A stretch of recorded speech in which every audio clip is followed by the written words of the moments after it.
Assalamualaikum warahmatullahi wabarakatuh. Salam sehat untuk kita semuanya. Di video kali ini saya akan sharing tentang cara pembuatan penghalang tampias saat hujan.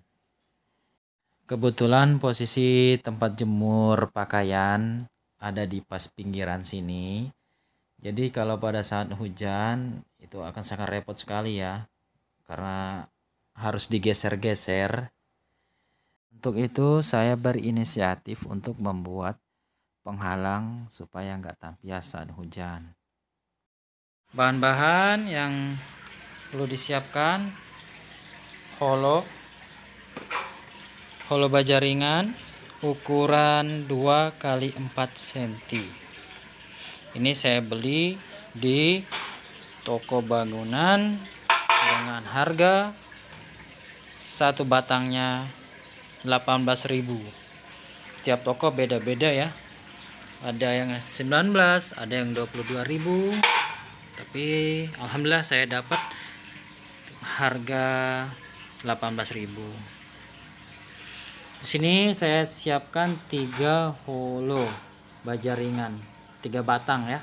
Sementara saya beli 3 batang. Mungkin kayaknya nyisa ya, gak apa-apa daripada kurang. Untuk fiber saya sudah siapkan, tapi masih kurang. Tadi saya cari di toko bangunan, nggak ada motif seperti ini. Nggak tahu nanti gimana, apa mau beli motif lain, apa dicampur nanti motif ini. Kita lihat aja nanti ya. Yang jelas itu aja bahannya yang disiapkan. Kemudian baut ya, jangan lupa baut baja ringan. Nah, ini udah saya potong-potong ya. Udah dipotong-potong, nanti dipasang 1, 2, 3. Oke.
A few moments later.